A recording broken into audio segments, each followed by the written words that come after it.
permeabilidad capilar. Con esto va a incrementar que algunos líquidos también puedan ingresar con mayor rapidez. ¿Ya? ¿En qué casos me van a ayudar bastante?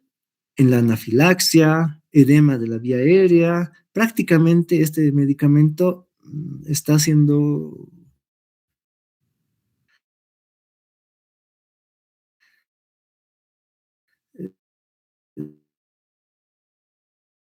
ayudan bastante. Ojo, que hay que tener muy en cuenta qué tipo de trauma craneoencefálico nosotros vemos. Pacientes con fractura de cualquier hueso del cráneo no va a hacer efecto. Pacientes con fractura en la base del cráneo no me va a hacer efecto. Son ideales para reducir las presiones, sobre todo. Presiones, ¿ya? Las vías. Aquí es bien indistinto, pero siempre en urgencias la intravenosa es el preferido, ¿no? Pero ¿qué pasa cuando la lesión y el dolor es moderado a severo? Por sí sola no actúa, no te hace un efecto, reduce, pero no tiene la capacidad de hacer analgesia, ¿ya? ¿Por qué? Porque la biodisponibilidad de la dexametasona reduce mientras más se extiende en el torrente sanguíneo, ¿ya? En cambio, en vía intramuscular tiene un mayor soporte, ¿ya? No es el más requerido en urgencias, pero tiene una mayor biodisponibilidad, casi de 50 a 70% para actuar, ya sea como coadyuvante del dolor o para reducción de alguna presión, ¿ya? Su reacción adversa siempre va a ser la hiperglucemia, inmunosupresión y eritema facial en este caso, siempre va a ser eso, ¿ya? ¿En qué voy a contraindicar? Cuando haya una infección sistémica que no tenga, que no sea mayor a 7 días. En esos casos sí no lo voy a usar o lo suspendo, ¿ya? Pero si la infección tiene más de 7 días, se usa, ¿ya? Está eso ya comprobado y está también recomendado, ¿ya? Ok, estos son los dos medicamentos que son o se llevan la flor en la patología de mal de altura, ¿ya? Ustedes conocen. Disculpe que le corte, doctor. Nos quedan 10 minutos para culminar el tiempo de disertación. Muchas gracias, Willy. Gracias por tu llamado. Acá vemos a un futbolista que ha causado controversia. Todos estábamos con la expectativa de que pueda jugar bueno, que lleguemos al Mundial más que todo, pero que también este jugador estaba ilusionado con ir a jugar, ¿no? Entonces, este es Bruno Céspedes o Boris Céspedes, como dicen. Lo que pasa con este jugador es que ha ingerido una sustancia. La sustancia, lastimosamente, es la acetazolamida, ¿ya? Y el WADA, que es el que te determina o te da límites sobre el control de dopaje, tiene una lista larga de medicamentos que no pueden usarse ni para tener alguna, ¿cómo los llaman a esto? Para que no sea mejor que el otro, ¿no? O sea, ni que tenga, eh, ¿cómo se dicen? Aquellas mujeres que han usado anabólicos y que quieren ganar un campeonato. Existen más de 500 fármacos que el WADA restringe que no pueden ser usados. Ya entre esos está nuestra famosa acetazolamida. Bueno, también es yo pienso, ¿no? De que siendo de la altura, pues poco a poco la aclimatación debería de haber cundido en el jugador, pero no ha sucedido y ha tomado, no en gran cantidad, pero desde el 0.5% de acetazolamida, la WADA te dice que eso es una falta deportiva y te sancionan, ¿no? En este caso creo que eran 2 años o 3 años, no me recuerdo bien. Y bueno, ya no solamente hay que tener en cuenta que los medicamentos te, te solucionan algún problema, pueden potenciar, ¿no?, en algún efecto, y eso también para los deportistas, o las deportistas que están acá, tienen que conocer esto, ¿ya? Entonces, la acetazolamida está prohibido por la WADA y eso sí, es bien beneficioso para tratar males de altura. Este es nuestro algoritmo, hacemos nuestra evaluación inicial, ¿ya? Y recién vamos a ver si existe algún daño, ya a nivel cerebral, puede ser a nivel pulmonar. En ese caso sí vamos a ir a usar la acetazolamida, analgésicos sí también se puede usar. Si es que nosotros somos parte de una excursión a montaña, sí o sí debemos de llevar oxígeno, ¿ya? Más cuando vamos con turistas, con algún amigo que ha venido de otro país, tenemos que tener en cuenta que la falta de oxígeno provoca el edema cerebral y una acidosis, una alcalosis metabólica, mejor dicho, ¿ya? Y tenemos que tener todo eso. Este es el flujograma que se ha realizado para que, bueno, vamos a tratar de pasarles a ustedes, ¿ya? Ahora, en cuanto existe una descompensación diabética en campo, dicen, entonces lo más ideal será la administración de solución fisiológica o Zinger normal, ¿ya? ¿Por qué? Una descompensación diabética generalmente provoca una viscosidad sanguínea y lo que nosotros tratamos de hacer es que vaya a que todo el volumen o el torrente sanguíneo se clarifique en pocas palabras. Y en alguna medida, en el peor de los casos, usar la insulina, ¿ya? La insulina que tiene un mecanismo de acción que sí o sí facilita el ingreso de glucosa a las células del músculo, ¿no? Sensibiliza el músculo periférico para que ingrese glucosa, ¿ya? ¿En qué se usa la insulina?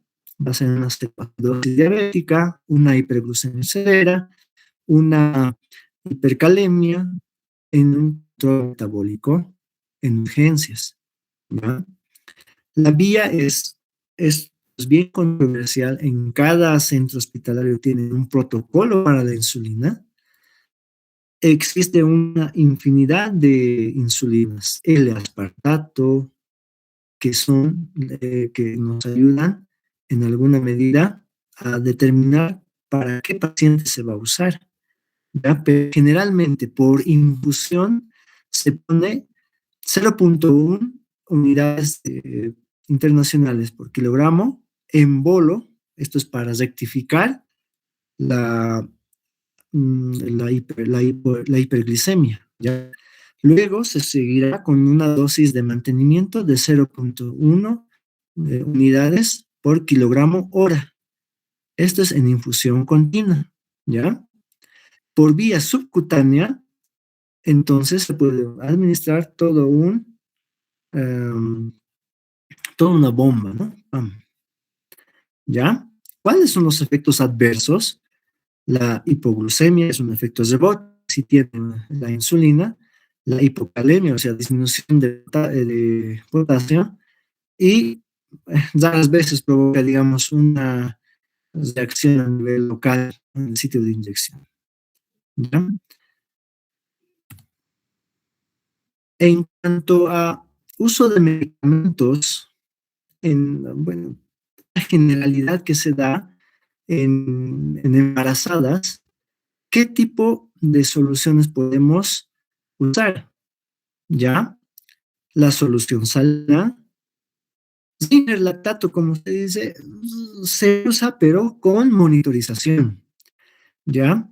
Cuando la paciente tiene hipoglucemia, igual la destroza, y los coloides o la albúmina ya les he dicho que en urgencias no se usa o es mínima la cantidad de uso, ¿ok? ¿Qué precauciones yo debo tener? Sobre todo con la solución salina, ¿no? Cuando las embarazadas generalmente son primigestas, refieren todo tipo de malestares y nosotros decidimos la administración de suero más de metoclopramida para que no haya vómitos y tal vez algún analgésico de primer nivel. En este caso, lo que tenemos que evitar es la sobreexpansión del volumen circulatorio. O sea, no tenemos que administrar más de lo debido. Y con esto vuelvo al principio. Un buen cálculo no implica que todo los ml va a ingresar, ¿ya? Un buen cálculo implica de que va a ingresar la totalidad de líquido necesita el paciente, ¿ya? Si usamos lactato, tenemos que tener en cuenta que los que no tenga antecedentes, la paciente de preeclampsia o insuficiencia cardíaca, ¿ya? Monitorizar. Sí o sí tenemos que monitorizar la glicemia si es que queremos administrar destroza, ¿ya? Y los coloides, eso sí, se tiene que realizar un buen estudio para la administración, porque puede provocar reacciones anafilácticas, ¿ya? A ver, si nosotros queremos usar ketamina, en este caso de nuestra embarazada, es segura, ¿ya? Pero el riesgo persiste, así que no voy a decir que todos los medicamentos son seguros. El ADA nos dice que ningún medicamento es seguro al 100%, ¿ya? Siempre hay un riesgo de complicaciones, ¿ya? El zocuronio o el atracurio es segura, ¿ya? Porque no va a atravesar la barrera placentaria. La insulina, pero sí o sí, la L-aspartato es segura en pacientes embarazadas porque no va a atravesar la barrera placentaria, ¿ya? El ketorolaco se debe evitar en el tercer trimestre. ¿Por qué? Porque va a evitar el cierre del ductus arterioso y nos puede provocar alguna malformación circulatoria, ¿ya? ¿Cuáles son los fármacos teratogénicos? Las tetraciclinas o los antibióticos, los aminoglucósidos, los YECAS, ¿no? O los ARAS, los fármacos que se usan eh, para la hipertensión. Los anticoagulantes, como la warfarina, son teratógenos, por si acaso, ¿ya? Las benzodiazepinas es de uso estricto, ¿ok? Si la paciente tiene epilepsia, pues con el tratamiento adecuado tiene que seguir, ¿ya? Pero no hay que confundir la crisis eh, con una preeclampsia o una eclampsia. Eso hay que tener muy en cuenta, ¿ya? Y nosotros, al ser personal externo de salud, qué sé yo, siempre debemos tener en cuenta cómo está el desarrollo de nuestra madre, ¿ya? Eh, ¿Qué más? Volvemos al principio. En, en esta pequeña charla que se ha hecho el día de hoy, se ha tratado de sintetizar algunas patologías y fármacos que podemos o llegamos a usar en el sistema de urgencias, sea extra hospitalario o intra, ¿no? La diferencia es que en el intra existe una capacidad operativa de resolución más efectiva y mucho más, con mucha más disponibilidad, ¿ya? En este caso, por eso les digo que todos estos medicamentos nos ayudan con la dosis, el cálculo de dosis adecuada. ¿Ya? ¿Qué errores voy a tener como último punto? La sobrecarga de líquidos, como les digo nuevamente, no es administrar de los 500, los 1000 ml, ¿ya? No usar el ácido tranexámico indicado. A veces cuando pasan las 3 horas recién nos damos de cuenta que la hemorragia tenía que cesar. Los AINES en trauma activo, el uso de AINES simples puede tener una resolución buena para evitar el dolor, ¿ya? Y cuando nos confundimos con un edema, pulmonar con un trauma. Estos son los 4 errores que podemos cometer al momento de indicar algún fármaco. Entonces, se ha tratado de sintetizar una gran cantidad de medicamentos que existen. No estoy haciendo uso de nombres comerciales, ¿ya? Sino nombres genéricos que a la larga también nos ayudan al momento de elegir un medicamento. Entonces, yo creo que he cumplido la hora, ¿no? Y no sé si hay alguna pregunta, quisiera que me la hagan saber, o comentarios también se aceptan, ¿no? Muchas gracias, hasta aquí ha sido la ponencia, y bueno, ya, ¿qué más sigue, Willy? Muchas gracias. Muy bien, agradecemos al doctor Gabriel por compartirnos su conocimiento y de igual manera su aporte a la atención prehospitalaria. Ya, estoy viendo, está levantando Natalia Medrano, si no me equivoco.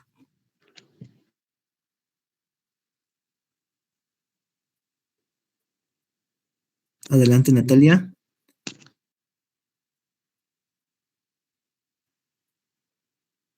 Ya, luego Jenny Choque.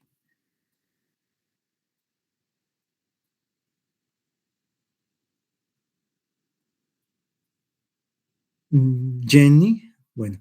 Nelson Quispe, a pasa.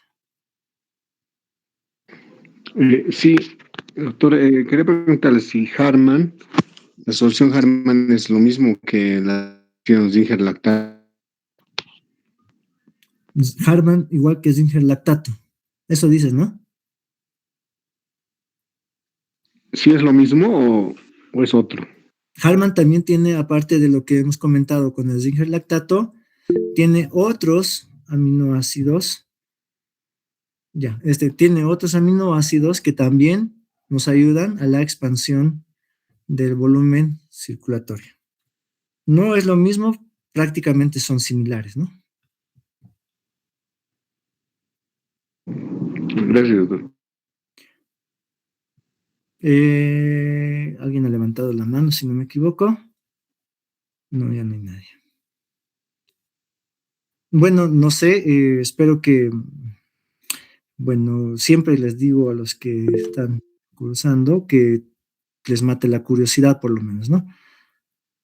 Sí, adelante, por favor. Buenas noches, doctor. Una consulta acerca del tema del ácido en el tema de hemorragia, ¿cierto? Es obvio, obviamente, cuando se trata de una hemorragia externa, usamos los recursos mecánicos, como por ejemplo los torniquetes, ¿cierto? Se puede apoyar, en este caso, una vez controlado la hemorragia, se puede apoyar con este ácido en caso de que pueda, qué sé yo, eh, se ha parado la hemorragia, pero le empieza a sangrar la nariz o le empieza a sangrar, qué sé yo, el oído. Como un coadyuvante me indicas, ¿no? Sí, sí, exacto. Si se puede hacer, si es permitido o no, o netamente no se puede. ¿Qué nos dicen? A ver, si bien es cierto que con un torniquete tiene que cesar el sangrado, ¿qué se llama? El ácido tranexámico se indica cuando aún persiste un riesgo de hemorragia masiva, ¿ya? Aún cuando tú le hayas hecho un torniquete, tú ves persistencia de hemorragia, puedes colaborar con la administración del ácido tranexámico, ¿ya? Pero si tú notas que el torniquete ha hecho su función, ha logrado cesar, no existe salida ya abundante de sangre, mm, mejor es que no, ¿ya? Por eso nos dicen, ¿no? El primero está el factor mecánico, luego el farmacológico. Si se nota que el torniquete no está haciendo su acción, administramos ácido tranexámico. ¿Ya? Muchas gracias, doctor. Gracias. En el chat estaba leyendo algo. Bueno. Esto sí, yo lo voy a conversar con el presidente, ¿ya? Para que se pueda compartir algunos trabajos que tengo de mi persona, para que se pueda compartir. ¿Alguna otra pregunta?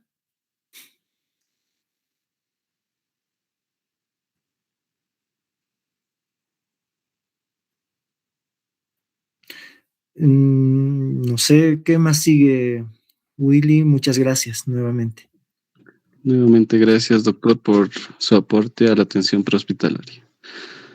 Muy bien. Vamos a continuar con el siguiente expositor. Doctor, por favor, pedirle que deje de proyectar lo que son sus diapositivas. Listo.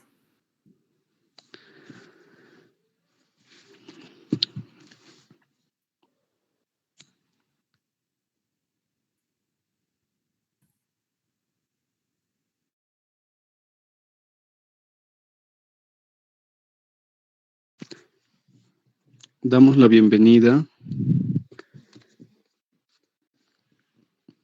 al doctor Bismar Valle.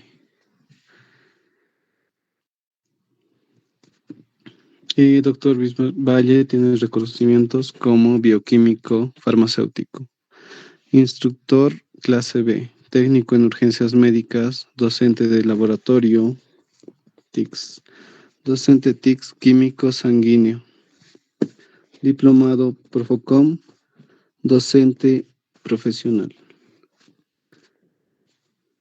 Ingeniero electrónico, diplomado en educación superior, diplomado en física para docentes DF 152. Diplomado en química QMCA 1, especialista en LMS, Chemical. Learning Management. Experto científico bioquímico molecular. Oficial de seguridad de la información, programador de sistemas, analista de sistemas y técnico en aplicaciones. Invitamos nuevamente a todos los participantes a realizar sus intervenciones de manera respetuosa y ordenada en el chat de la sesión. Se les solicita cordialmente a los expositores revisar el chat para dar respuesta a las dudas e inquietudes de los participantes. Sin otro particular, damos la bienvenida al doctor Bismar nuevamente. Por favor, doctor Bismar, se le va a ceder el micrófono y el control de la pantalla. Muy buenas tardes, muy buenas noches. Más que todo, un agradecimiento total a la asociación por esta intervención que vamos a realizar y prosiguiendo con las ponencias, ¿no? Agradecemos a todos los participantes que están en este gran evento para poder compartirles un poco de nuestro conocimiento para que estemos en la parte actual, tomando en cuenta una base principal, ¿no? Las emergencias, tomando referencia al PHTLS en la última versión. De esta manera les voy a ir compartiendo algunos apuntes que mi persona realizó para que cualquier detallito que lo tengan lo vamos a desarrollar. No sé, antes de empezar, no sé si se escucha todo correcto. Perfecto, muchísimas gracias. Así que vamos a dar paso a esta finalización de de las exposiciones y bueno, vamos a hacer un pequeño preámbulo antes de empezar si se puede decir, esta conclusión final de estas ponencias. Cabe destacar que el manejo y uso de las soluciones, eh, más que todo se maneja lo que son en terapias de infusión, manejando los referente en el acceso común, como también si destacamos el PHTLS en emergencias, que es lo que vamos a dedicarnos y lo que nos dedicamos durante estas 2 sesiones. Algo muy importante es manejar las bases principales en los cambios físicos químicos que se manejan al momento de tener las soluciones. Manejamos bastante los conceptos de farmacodinamia, farmacocinética y las mismas interacciones que van a tener al momento de elegir la solución correcta y identificar las interrelaciones con los medicamentos que se tienen. Es por eso que con ese pequeño preámbulo vamos a lo nuestro. Vamos a iniciar con lo que son las soluciones críticas en una importancia principal en las soluciones intravenosas. Cabe destacar en un primer punto que como herramienta fundamental para la reanimación, las soluciones es lo mejor en la administración de fármacos en situaciones críticas. Además, un manejo adecuado es lo esencial. Manejarlo de manera incorrecta, lo que va a comprometer la estabilidad. ¿De quién? De nuestro destinatario. ¿Quién es nuestro destinatario? El paciente. ¿Ya? Y además, tomando en cuenta que las soluciones que se manejan, que en algún momento indiscriminadamente manejamos, no son vehículos neutros, pueden interactuar de alguna manera negativa con diversos medicamentos. Es por eso que esta sesión que vamos a manejar, vamos a identificar, vamos a tomar en cuenta todos esos parámetros.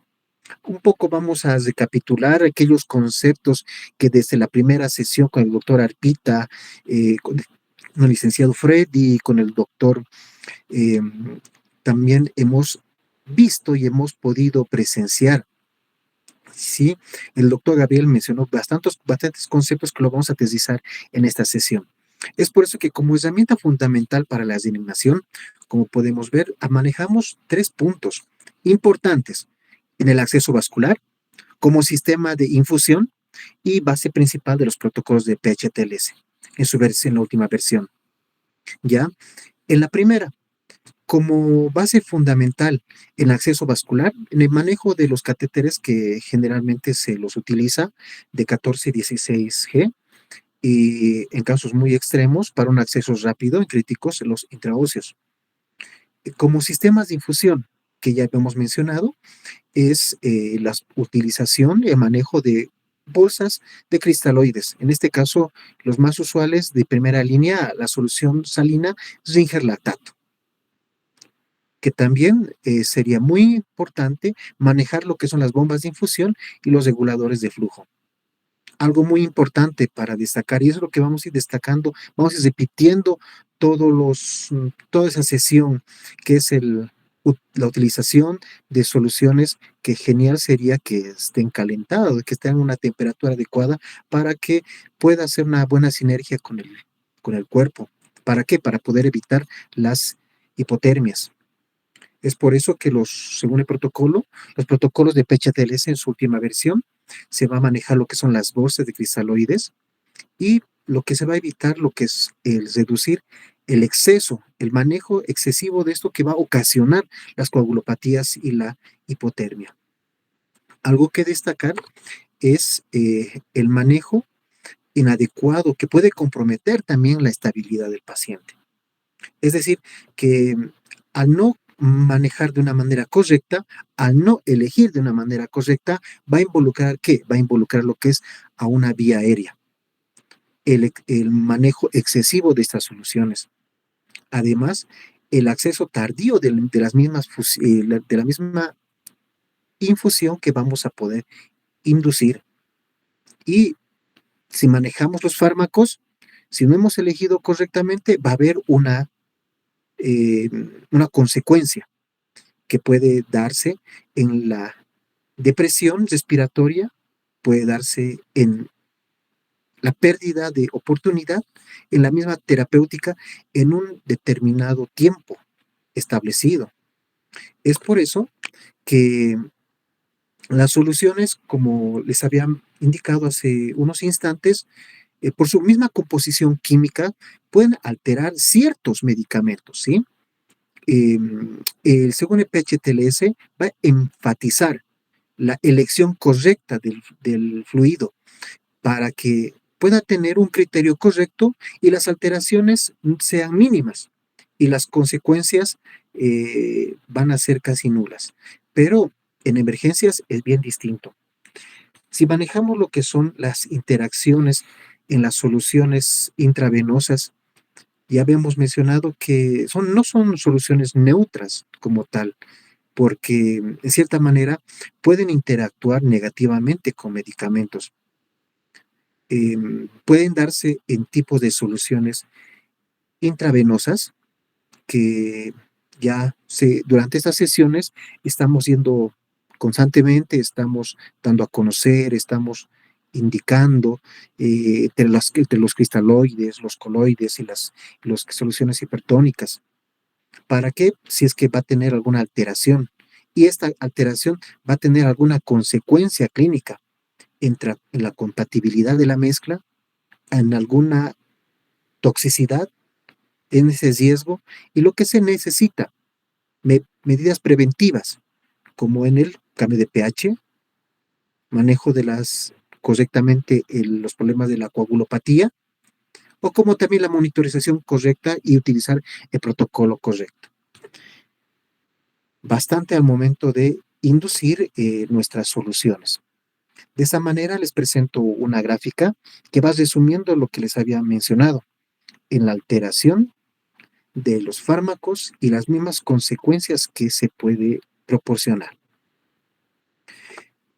Esto va a desembocar a lo que son los riesgos en las interacciones. ¿Interacciones en qué puntos?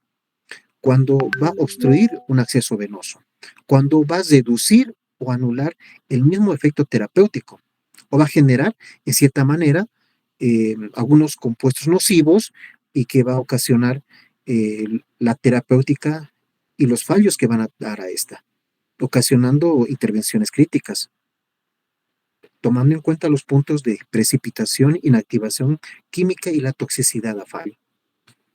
Es por eso que si nos dedicamos a analizar un poco, ¿no?, las precipitaciones, que la verdad que cuando uno elige una solución lo hace de manera rápida y a veces no se dedica un poquito para determinar la parte en la precipitación química, si es que esta va a formar algún tipo de coágulo, va a colapsar a nuestro mismo equipo que vamos a utilizar, o también la mala técnica, la contaminación de la misma, ocasionando en cierta manera precipitaciones, ¿no?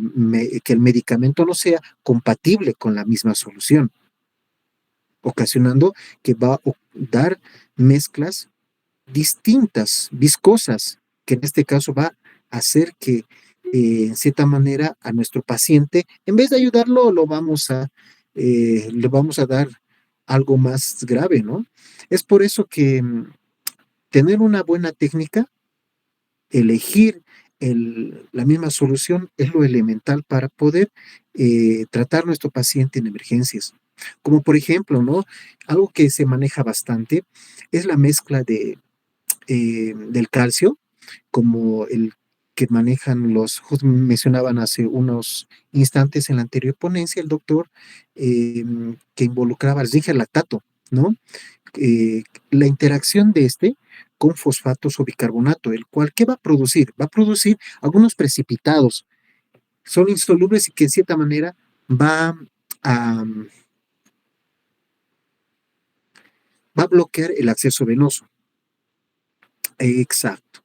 Es por eso que al momento de utilizar la parte química, es necesario indicar que como punto principal se subestima este concepto, se subestima bastante, porque la administración de la misma va a indicar la interacción que va a tener de manera adversa o también va a reducir algún efecto en la parte terapéutica, que va, en cierta manera, va a comprometer de manera directa al tratamiento y la estabilidad del mismo paciente, que en este caso, en un paciente crítico.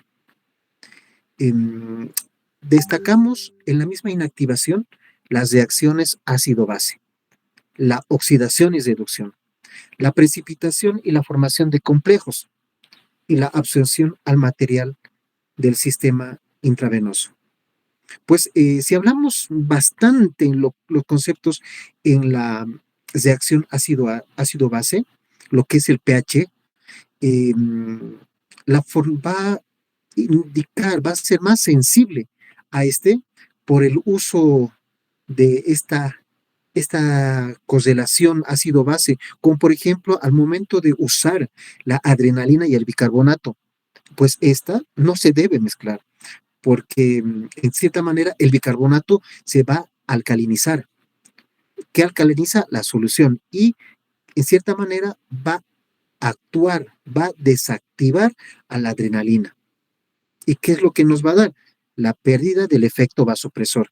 Y en cierta manera, la menor respuesta a la reanimación, a lo que se necesita. Si hablamos de oxidación y reducción, estamos tomando en cuenta que algunos fármacos, al momento del contacto con las soluciones, pueden tener algunos iones metálicos, compuestos oxidantes. Si más no tengo referencia, es el claro ejemplo de la dopamina y la nitroglicerina, que se van a ser inactivadas cuando se mezclan con algunas soluciones que van a contener estos metales de hierro y cobre. ¿Dónde se daba eso? Ahora ya no es tanto, ¿no? Solo para un aporte histórico. En cierta manera teníamos previamente, hace bastante tiempo, lo que son algunos usos de los equipos antiguos que tenían ese tipo de material. Si hablamos de lo que son las precipitaciones de complejos, estamos hablando de la reacción del calcio, los fosfatos, el magnesio. En este caso, tomamos en cuenta, ejemplo, el antibiótico, en este caso la ceftriaxona como cefalosporina de tercera generación y el zingerlactato. Esta combinación, ¿qué lo va a ocasionar? Va a ocasionar precipitados. Va a precipitar como tal al calcio, que va a inactivar el mismo antibiótico y en cierta manera va a obstruir el acceso venoso. Entonces, la interacción y la inactivación química es bastante. En la absorción al material del sistema, pues hay que tomar en cuenta que bastantes medicamentos, o si no una buena cantidad, son fármacos lipofílicos, como por ejemplo tenemos el diazepam, que se va a adherir lo que es al mismo equipo plástico, el cual va a reducir la dosis de efectividad. ¿Y qué es lo que va a ocasionar? En cierta manera, la menor sedación o analgesia en el paciente. Eso cabe de destacar en esta situación. Les presento lo que es una tablita de resumen de esta situación, que va a interactuar tanto en el pH como efecto terapéutico de desactivación del fármaco y el impacto clínico en el fallo de la reanimación. De los precipitados, que como efecto terapéutico va a involucrar lo que es el bloqueo al acceso venoso y como impacto es el proceso en la administración. Tanto en la oxidación y la absorción va a dar referente en la primera en la pérdida de potencia, en la segunda la dosis subterapéutica. En cierta manera, a nivel clínico, ese impacto va a dar una ineficacia al tratamiento y una respuesta insuficiente como tal. Es lo que se da, es lo que se tiene hasta este momento.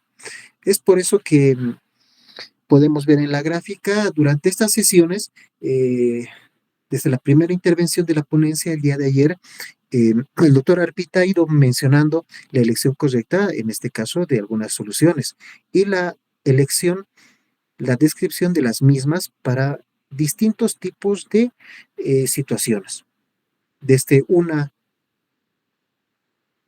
como vehículo, como una idea, como para uso de deshidratación, para shocks o como las hipoglucemias.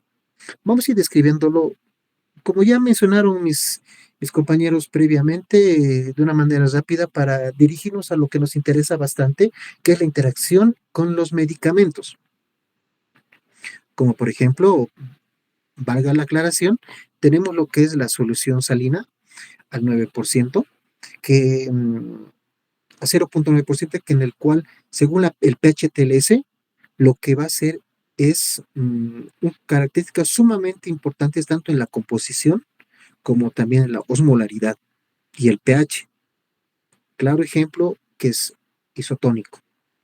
Para una elección importante es en shock y el trauma. Lo elemental, o si no, lo que generalmente manejamos es la compatibilidad que tiene con la mayoría de los fármacos. Pero el uso excesivo de esta va a involucrar lo que es el riesgo de la acidosis por hipercloremia. Algo muy importante que destacar. Pues en los usos clínicos y sus limitaciones, en el clínico va a lograr la hidratación básica como vehículo para medicación, como lavado de heridas y como shock hipovolémico. Lo que nos cabe de destacar, los riesgos y las limitaciones. En exceso va a ocasionar, en cierta manera, la hemodilución y las coagulopatías, como acidosis hiperclorémica por aporte elevado ¿de qué? Del cloro. Además, cabe recalcar que esta solución no aporta, esta no va a aportar lo que son electrolitos adicionales, por lo tanto no va a corregir lo que es el desequilibrio de potasio, calcio o bicarbonato. Además, no es sustituto de la sangre. ¿Por qué? Porque no va a transportar oxígeno ni factores de coagulación. Algo muy importante que destacar y ejemplificar en este momento, ¿no? Hay que destacar que en el manejo del trauma y prehospitalario, tomando en cuenta la misma bibliografía, se va a enfatizar el manejo correcto de estos cristaloides, en el cual esta solución salina al 0,9% se lo normaliza, pero cabe destacar bajo la aplicación en cautela y en el concepto de qué, de una reanimación balanceada y o también la hipotensión permisiva. Pues hay que destacar que manejamos lo que son tres interacciones negativas en la fisiología del paciente traumatizado, en la dilución del paciente de coagulación, como también la acidosis hiperclorémica y las hipotermias. En cierta manera hay que destacarlas. Hay que indicar que la interacción en la formación de coágulo va a aumentar en cierta manera la presión hidrostática, por la cual va a ser rápida.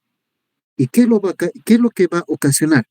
Lo que va a ocasionar es se va a romper o va a desalojar al coágulo recientemente que ha sido formado al momento en este caso, si queremos hacer el proceso de la misma coagulación. Es por eso que indicamos como meta principal la meta de la presión y la prioridad que se debe tener en la formación de la misma. Como meta principal, lo que necesitamos en la interacción con el coágulo formado es mantener una presión arterial sistólica de 80 a 90 milímetros de mercurio en pacientes con trauma penetrante sin trauma cráneoencefálico, sin TCE o los TECs como lo conocemos. Además, como prioridad es no usar esta solución si hay hemoderivados disponibles. Por lo tanto, si tenemos para utilizar bolos o para utilizar o mantener la perfusión radial, es lo elemental. Pero si tenemos a la mano lo que son los hemoderivados, bueno, utilizamos para que tenga una mejor reacción al paciente. Como hay que destacar algunas consideraciones especiales en el trauma cráneoencefálico, puesto que el PHTLS versión 10 nos hace referencia a que no es, hay que tomarlo con mucha precaución en la hipotensión permisiva en pacientes con sospecha de TCE, puesto que la interacción con la presión y la perfusión cerebral, EPCC, puede evitar la lesión secundaria. Eh, la presión es alta.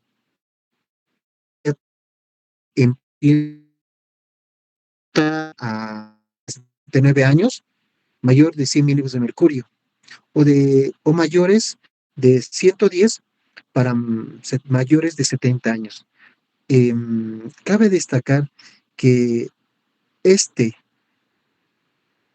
esta solución salina nos va a proporcionar una solución preferentemente hipotónica, a diferencia de lo que es el zinc lactato y en algunos protocolos las soluciones glucosadas. Bueno, un pequeño resumen de esta situación es y algunas recomendaciones que les puedo presentar es las hemorragias controladas, las hemorragias no controladas, manejo en el traumatismo cráneoencefálico, y lo que necesitamos es evitar lo que son la hipotermia, y en cierta manera va a tener una correlación, agravar las coagulopatías. En conclusión, si hablamos de las soluciones, la solución salina a 0,9%, nuestra referencia bibliográfica da una relación importante que esta solución no es como tal una solución inocua, sino también presenta efectos secundarios muy potenciales, los cuales va a interactuar negativamente en la exacerbación del mismo paciente. ¿En qué? En la acidosis y en las coagulopatías. Es por eso que debemos elegir en el caso oportuno, como ya en cierta manera nuestros ponentes que han intervenido nos han compartido algunos casos. Un manejo importante para que podamos elegir: limitación en la hipotensión permisiva. Tomar en cuenta que por el uso de cloro estamos tomando en cuenta en la hipotermia, coagulopatías y acidosis, que cumple lo que es la triada de la muerte. Y con mucha precaución, excepcionalmente, no usarlo en TECs. Y si tenemos preferentemente hemoderivados, los utilizamos. Pero si no nos queda otra, porque en emergencias, en las actividades prehospitalarias que tenemos en ese momento, lo que tenemos a la mano tenemos que utilizar, que en este caso tenemos la solución salina o tenemos el Ringer. Y hablando de lo que es el Ringer, acá tenemos una presentación, un pequeño resumen de lo que se indica. A diferencia de la solución salina, el Ringer lactato se maneja bastante como, se puede decir, un estándar. La misma relación bibliográfica da a conocer que hasta ese momento el Ringer lactato es el que se maneja con mayor preferencia, ¿no? Se va a priorizar en la reanimación, en los hemoderivados. Pero sin embargo, cuando la sangre no está disponible a nivel hospitalario, los hemoderivados de Ringer lactato, este Ringer nos va a ser una buena opción. Esta opción porque de cierta manera va a ocasionar la composición similar al plasma, ¿sí? Además, hacemos hincapié, preferentemente uso en quemados y destacar que es necesario colocar dos paréntesis, pero bien grandes, el uso del calcio como precaución al momento de mezclar con algún tipo de medicamento, que lo vamos a ver dentro de unos instantes.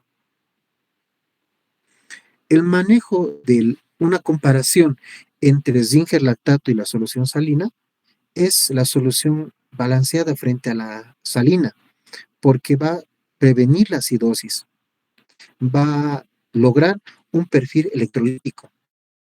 En la administración de protocolo, en la administración, va en cierta manera, va a ocasionar que la hipotensión permisiva lo va a reducir. La utilización en pequeñas cantidades, en bolos, se va a evaluar al momento que se pueda perfundir en una solución continua. Y como base fundamental, es necesario lograr una normalización de la presión arterial sistólica. No necesariamente, no necesariamente al 120-80, sino mantenerla en unos parámetros relativamente estables para evitar la ruptura de los coágulos internos, es decir, entre una presión arterial sistólica de 80 a 90 milímetros de mercurio. Es algo importante al momento de destacar en esta situación. Algunas consideraciones. Hay que considerarlo y precauciones al momento de elegirlas. En el trauma craneoencefálico es algo importante porque en cierta manera el uso masivo de esta solución puede ocasionar edemas cerebrales, ¿sí? Porque en estos casos hay que tomar en cuenta si una osmolaridad alta, además la incompatibilidad con la sangre, en este caso, hay veces al momento de colocar una vía y en un paciente que no tiene un buen acceso endovenoso, donde quedó y tenemos que colocar el medicamento. Pero hay veces no tenemos no tenemos que tomar en cuenta que si manejamos en la misma vía, tanto en este caso el Zinger lactato como el de la sangre, va a ocasionar problemas, puede causar el mismo calcio va a ocasionar que reacciones con el citrato, ¿no? Que tiene la bolsa de sangre, puede causar coágulos en la misma línea. Y también lo clásico de la misma solución salina, que es la hipotermia. Algo importante que destacar sería muy interesante, aunque en el prehospitalario no tenemos pues soluciones calientitas, sino sería muy interesante tenerla para poderlo nivelar y administrar líquidos que puedan estar precalentados de 38 a 40 grados para reducir la mortalidad. Un pequeño resumen, según el escenario que manejamos. El Zinger lactato, como tal, es un cristaloide que se va a utilizar, a diferencia de la solución salina, en mayor proporción.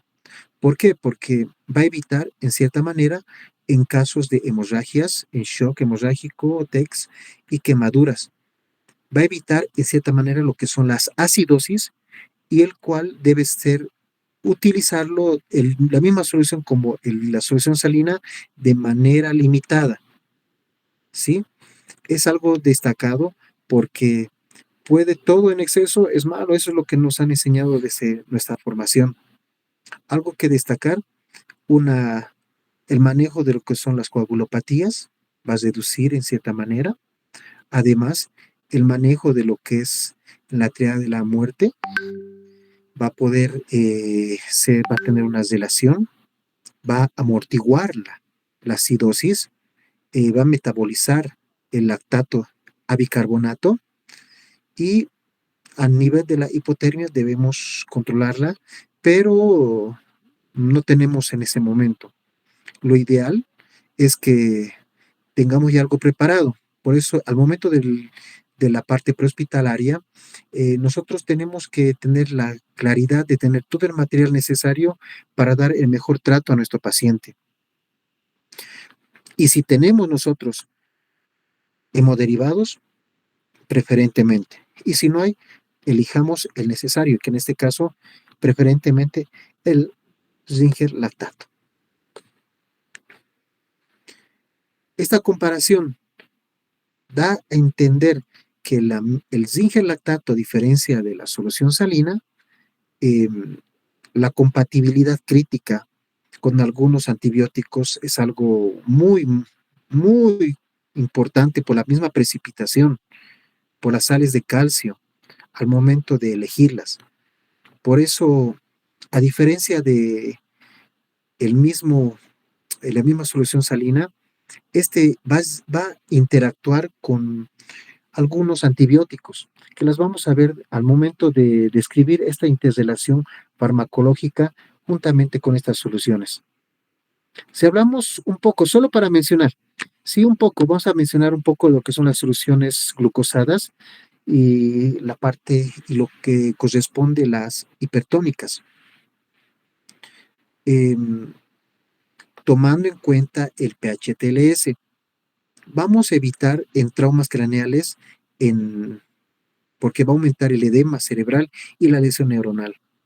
Y en precaución van a monitorizar el manejo exclusivamente en sodio sérico por su osmolaridad plasmática. En caso muy, muy, se puede decir muy aislado, se va a utilizar. ¿Por qué?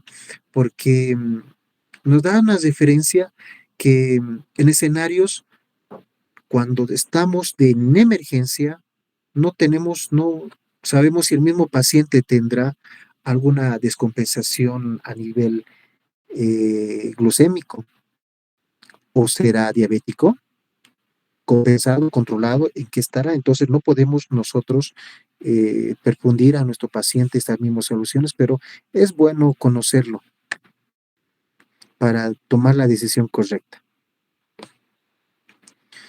Por eso doy a conocer algunos puntos importantes por no utilizarlo en el trauma, porque también por la falta de la misma expansión de volumen, lo cual utiliza las soluciones ya predichas hace un instante, como también va a interactuar con la diuresis osmótica. Es decir, la glucosa como tal va a dar en exceso una interacción diurética, provocando en cierta manera la pérdida de líquido. ¿A través de dónde? A través de la orina, en este último punto. Lo que va a agravar, ¿qué? La deshidratación. ¿Y esto qué va a llevar? Va a llevar a un shock, que en vez de darle un apoyo, si utilizamos esa solución, sí o sí, lo estamos condenando a algo más complicado. En los TECs, además, va a ocasionar edema cerebral y la neurotoxicidad por hiperglucemia. Esta parte es necesario destacar porque al momento de utilizar esta solución va a ocasionar una lesión isquémica automática a nivel cerebral que puede empeorar el daño neurológico. Y en cierta manera no va a favorecer el metabolismo anaerobio y producción del ácido láctico en las neuronas. Algo que destacarlo, ¿no? Solo para mencionar esta sección, alguna interacción única en el ambiente prehospitalario que se maneja, se puede decir, a contacto. Según el estándar del pH-TLS, en situaciones muy reducidas, que no están relacionadas directamente con la hipovolemia en trauma. Algunas situaciones en las cuales, aunque no están documentadas, una hipoglucemia documentada o vehículo medicamentoso en el cual, si es que exclusivamente vamos a necesitar la dextrosa como algún medio para que algún medicamento pueda entrar, como por ejemplo algunos antiarrítmicos que necesitan de esta solución. Tenemos un pequeño resumen de estas características de la solución glucosada. A diferencia de las otras soluciones, como por ejemplo de Zinger o la solución salina, este va a tener un efecto en la presión nulo transitorio, a diferencia del Zinger lactato o la salina, que va a tener un efecto expansor de volumen y va a ser efectivo. En shock está contraindicado, a diferencia de Zinger o como también de la solución salina, el cual está indicado bajo algunos puntos importantes que va a destacar la hipotensión permisiva. En el uso de traumatismo craneoencefálico, en vez de ayudar, va a aumentar. Es decir, va a ocasionar lo que es un aumento en el edema. Algo que destacar. Y como objetivo, como aporte calorífico, les presento una gráfica importante al momento de diferenciar los tipos de glucosa que se maneja. La de 5, la de 10, a diferencia del Zinger lactato y la solución salina. Si vemos, el uso principal que se tiene es para la nivelación a nivel glucémico. Y los más utilizados son lo que son el Zinger lactato y la solución salina como tal. Les muestro una grafiquita, resumen, como ya habíamos mencionado, pero destacando más cosas negativas que positivas a nivel intrahospitalario. Por eso, EPH-TLC en su última versión da a entender, ratifica de que sí o sí el manejo en primera línea no está aconsejado al momento de tratar al paciente en una primera elección. ¿Qué situaciones críticas vamos a tener? Ahora sí, estas interacciones que son muy interesantes. Hasta ese momento hemos repasado, lo hemos dicho de manera un poquito más rápida esta sección porque ya lo hemos visto con las anteriores exposiciones, ponencias, las cuales van a interactuar, que es lo más nuevo, ¿no? Estas soluciones con algunos tipos de medicamentos que generalmente manejamos, como por ejemplo al tomar en cuenta el manejo del antibiótico de la ceftriaxona con el calcio, va a ocasionar el manejo de cristaloides en los pulmones como también en los riñones. Si tomamos en cuenta la fenitoína y la dextrosa, va a ocasionar los mismos precipitados en los fármacos en la misma vía endovenosa, lo que va a ocasionar la obstrucción de la vía y anulando el efecto. A nivel del bicarbonato de adrenalina, va a ocasionar que el pH alcalino del bicarbonato va a inactivar rápidamente las catecolaminas, anulando el efecto de la adrenalina en lo que necesitamos, en los RCP.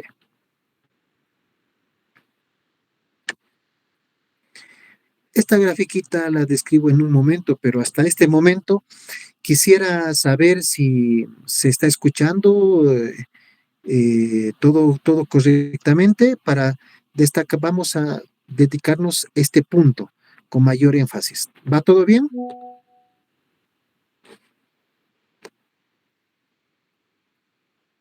Exacto. Cualquier detallito ustedes me dicen como para que vamos a destacarlas al momento de preguntar. Vamos a tratar de destacar desteñar algunas preguntas que tengan para que podamos darles una relación más específica. Al momento de manejar lo que es esta reacción de ceftriaxona y calcio, tomando en cuenta nuestra referencia bibliográfica, se va a priorizar en cierta manera la reacción por la prioridad de fluido, por las vías de la misma administración y la alteración de la solución. Ahí vemos la gráfica en la cual lo ideal es priorizar los hemoderivados y su efecto a nivel cristaloides y a nivel uso de la vía de administración por el trauma crítico que pueda tener. Una alternativa ideal es manejar lo que es la solución eh, de ceftriaxona con el calcio de manera muy específica. En este caso, la ceftriaxona con el zinc lactato, que es lo que destaca. Es por eso que no se debe mezclar en ninguna manera lo que es este antibiótico y esta solución que contengan calcio, porque va a ocasionar ¿qué? Va a ocasionar precipitados, como mencionamos hace un momento, a lo que va a llevar una embolia pulmonar o también un fallo renal. Algo importante que destacar y lo que vemos ahí en la gráfica, eh, riesgos de precipitados, en la formación de cristales insolubles y la misma obstrucción de la misma luz del catéter. Las complicaciones graves, en cierta manera, va a ocasionar lo que es la embolia pulmonar por partículas cristalinas, fallo renal, por deposición de sales cálcicas. Como vemos en la gráfica también, las recomendaciones que nos da a entender que no se debe mezclar. Lo ideal, no mezclar en la misma línea. Ahí vemos la grafiquita, por la misma línea endovenosa, estas, eh, tanto la ceftriaxona como el calcio. ¿Qué es lo ideal? Vamos a administrarlas por vías separadas. Punto importante, evitar en neonatos, donde puede ocasionar un riesgo de precipitados, el cual es de mayor proporción. Tenemos otra relación. Tenemos lo que es la fenitoína y la dextrosa, el cual da una relación de comparación. Vemos ahí una gráfica en la cual vemos una relación que es sumamente importante, ese riesgo de estabilidad que tiene es la fenitoína con la dextrosa. Este profármaco, el cual en cierta manera va a ocasionar problemas al momento de utilizarla con la dextrosa. Va a precipitar con esta solución, formando cristales en pH. Mencionábamos que en casi no mucho de las soluciones manejamos la dextrosa, pero como punto, como referencia, tenemos esta gráfica que va a dar referencia a lo que es la incompatibilidad química por el cambio de pH, la toxicidad, en la generación de compuestos nocivos y riesgo de la sedación suficiente, en el fallo terapéutico, como mencionábamos, en el común bloqueo del catéter y pérdida de eficacia del fármaco. Lo que va a dar, ¿qué es lo que va a dar? El fracaso en la reanimación. Es así. Es por eso que destacamos estos riesgos clínicos que va a dar las convulsiones recurrentes y riesgos por paro de la ineficiencia al anticonvulsivo que puede tener. La recomendación importante que nos da el PHTLS es que se debe utilizar solución salina como vehículo en mayor proporción. Tenemos que evitar soluciones glucosadas exclusivamente para el uso de la fenitoína. Administrar en una línea intravenosa separada es lo ideal. Y como siempre, tenemos que monitorizar al paciente al momento de utilizar este tipo de fármacos. A ver, ya mencionamos algo que destacar, algo que nosotros manejamos bastante, es lo que es el bicarbonato y la adrenalina.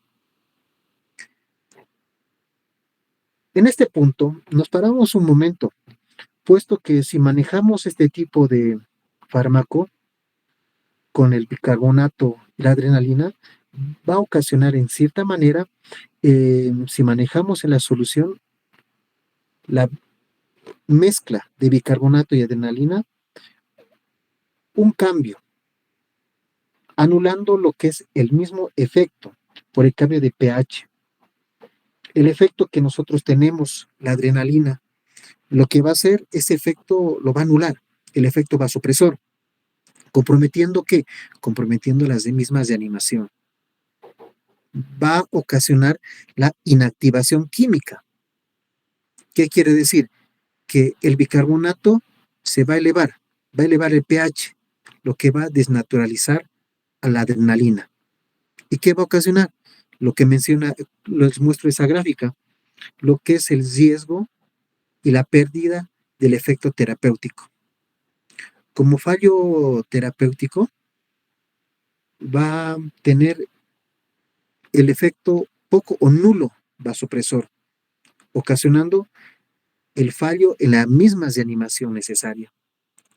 A nivel del riesgo de la hipotensión, en cierta manera va a ocasionar el paro cardiorrespiratorio.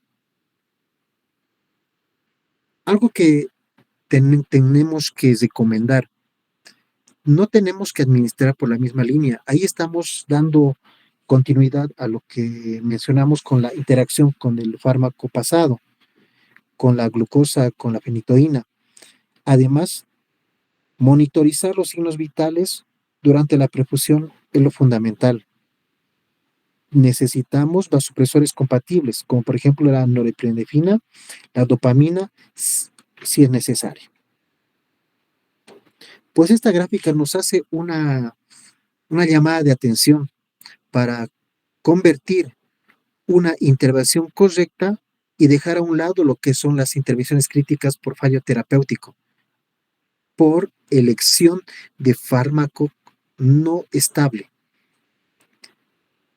Aquí les muestro lo que es una gráfica, también que va a ser una comparación entre la adrenalina bicarbonato o como la adrenalina con el cloruro de sodio. Entonces, si vemos ahí una diferenciación, hace la parte importante en la incompatibilidad entre la primera, la parte de la izquierda, entre adrenalina y bicarbonato por el pH alcalino, se va a degradar y el efecto vasopresor, y lo correspondiente a mejor relación, la adrenalina con el cloruro de sodio. Por lo tanto, ahí tenemos un punto importante al momento de elegir. Si tomamos en cuenta las tres soluciones, tomamos en cuenta situaciones críticas que no se debe mezclar en la misma línea, tomando en cuenta que la adrenalina y el bicarbonato no debemos, en cierta manera, no debe haber una compatibilidad, no las vamos a unir, va a afectar al pH, la fenitoína y la dextrosa, de la misma manera, una incompatibilidad. ¿Qué es lo que va a ocasionar?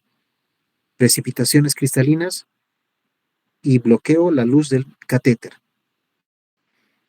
Ceftriaxona y calcio, de la misma manera, una incompatibilidad por la formación de cristales insolubles que en cierta manera va a ocasionar riesgo, complicaciones graves, especialmente a nivel neonatal, una embolia pulmonar o fallo renal. Por lo tanto, en la misma línea no tenemos que mezclar. Tenemos una tablita resumen que se las voy a pasar para que lo podamos identificar, pero lo más importante es lo que les voy a mostrar dentro de un momento, que son las compatibilidades que se tiene en las distintas sustancias activas, en las vías tanto directa, intermitente, continua, con la solución fisiológica como también la glucosada.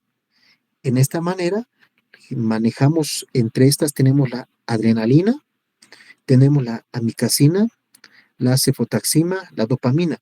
En este caso, manejamos en forma general las interacciones farmacológicas, como también tenemos la fenitoína, el haloperidol, el sulfato de magnesio, la noradrenalina, que lo ideal es no utilizar tanto en vía directa ni vía intermitente. Sí utilizar en vía continua, no utilizar en solución fisiológica, pero sí en solución glucosada. ¿Y cómo debemos emplearlo? En bomba de difusión.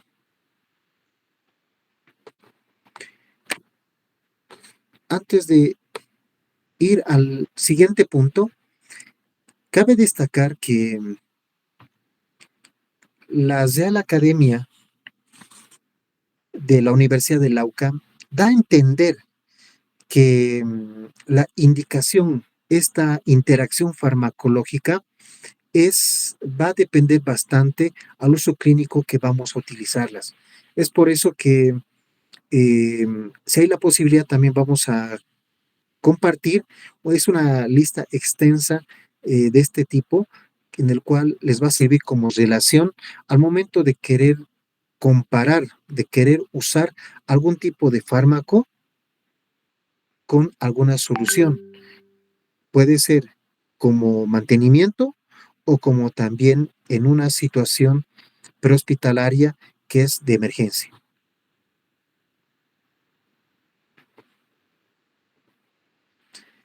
¿Qué es lo elemental? Ya para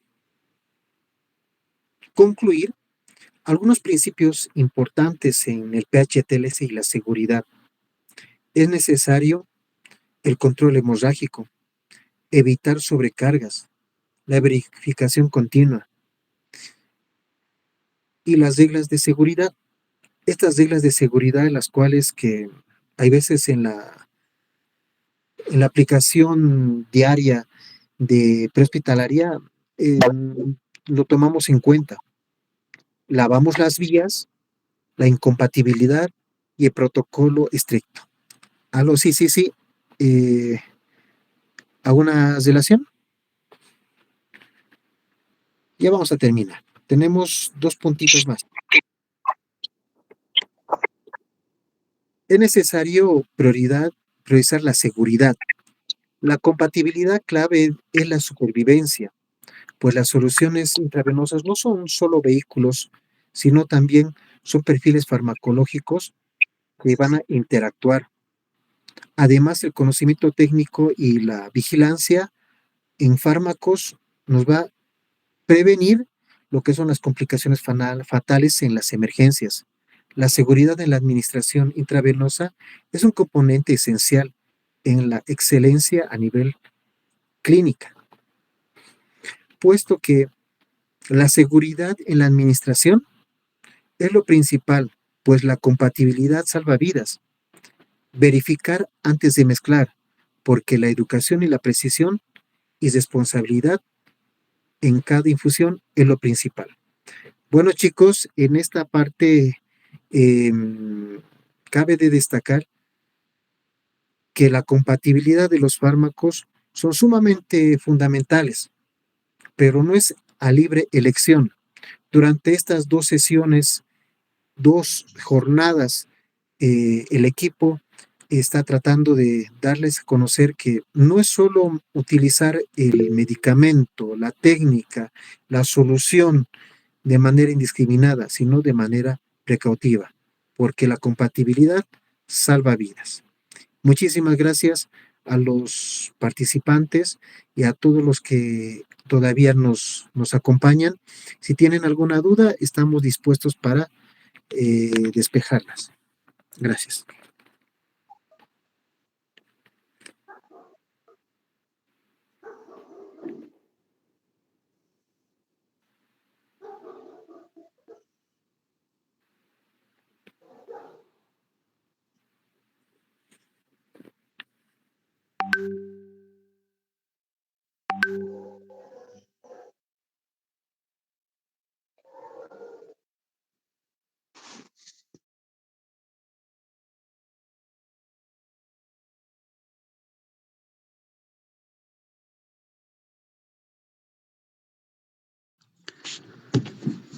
Muy bien, muchas gracias, doctor Bismar. Agradecemos al doctor Bismar por su aporte a la atención prehospitalaria. Bueno, concluyendo ya lo que es la jornada de la sesión virtual. Antes de dar la conclusión, vamos a dar las pautas para la certificación nuevamente para las personas que han ingresado recién a la sesión. Muy bien. Indicarles que la certificación tiene un costo. como pueden observar en la pantalla. Paramédicos licenciados en enfermería es de 90 bolivianos, técnico medio en enfermería, paramédicos, bomberos y rescatistas de 70 bolivianos, estudiantes y público en general de 50 bolivianos.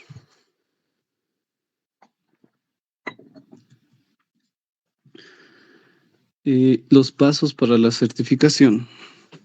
Muy bien, aclararles que posterior a lo que es la sesión, se les va a pasar el PDF de los pasos para aquellas personas que no han comprendido.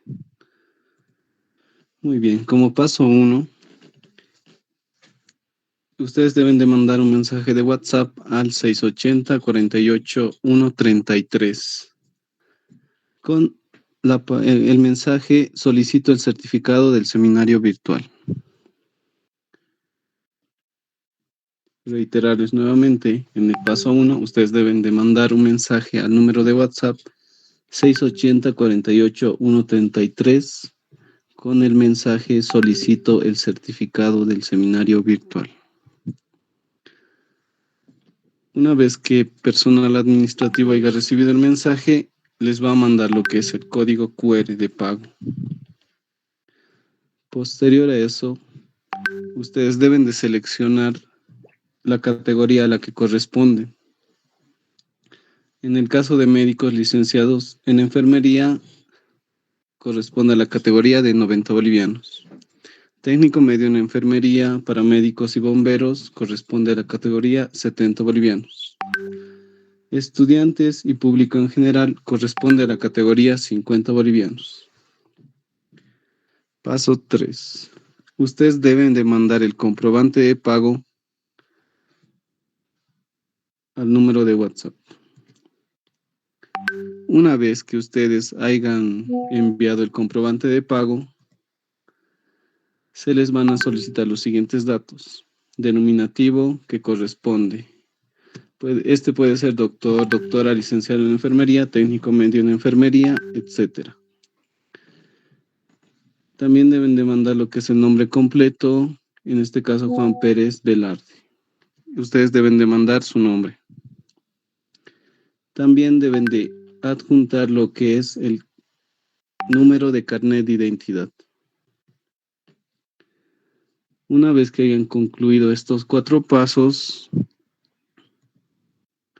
la certificación les va a llegar en un máximo de 96 horas a su número de WhatsApp. Muy bien, habiendo realizado las aclaraciones, vamos a dar paso a doctor Gabriel para que pueda cerrar lo que es la sesión. Doctor Gabriel, por favor, el micrófono es suyo.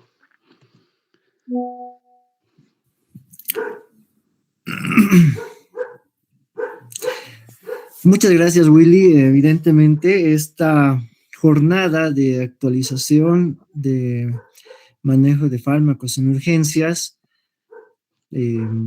está pensado, ¿no? En ustedes y generalmente con el propósito de generar una crítica constructiva al aspecto, al actuar que se tiene, ¿no? En todo un sistema, ya sea prehospitalario, intra, etcétera, ¿ya? Yo quiero tener en mente de que esta interrelación que existe entre la medicina de emergencias y la medicina clínica están muy, muy ligados y están muy agarraditos de la mano, ¿ya? La participación de los ponentes es muy plausible porque dan de su conocimiento, ¿ya? En especial el que les habla siempre ha estado en esa interacción en el área de urgencias y aunque hay siempre ese un precepto muy malo de decir los que son del área prehospitalaria hasta ahí nomás y los de la intra hasta ahí nomás, siempre hay un miramiento, No debe ser así, no debería de haber eso. Y por eso también la situación que nos atañe a nosotros es para que vayamos en proceso, ¿no? Quien les habla tiene una producción intelectual del libro de farmacología de manejo en urgencias. Los que deseen, pues igual manera, por favor, háganla saber a Willy, que es el coordinador. Entonces, también se les hará llegar, ¿no? Ese libro. Em, no tengo nada más que decir, más que agradecer a sus personas para que sigamos en esta entereza de poder consolidar conocimientos, ¿ya? Conocimientos que nos van a llevar al éxito. Eso sí, ténganlo en cuenta, muchachos, señores, jóvenes, señoritas. Y yo no tengo nada más que decir. Un gustazo de haber participado, de haber sido partícipes. Hemos tenido a ponentes de gran envergadura, de gran experiencia. Pues será hasta la próxima. Y cualquier duda, imagino que al grupo de WhatsApp. Muchas gracias.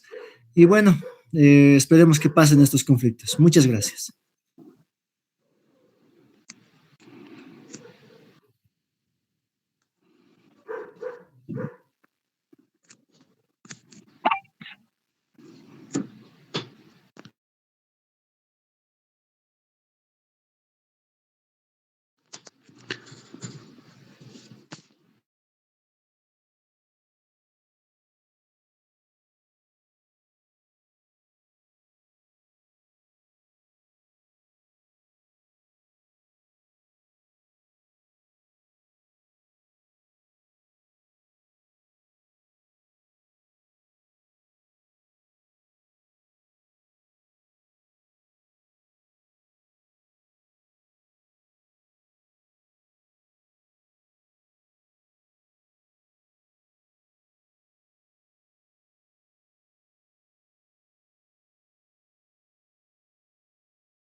Thank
you.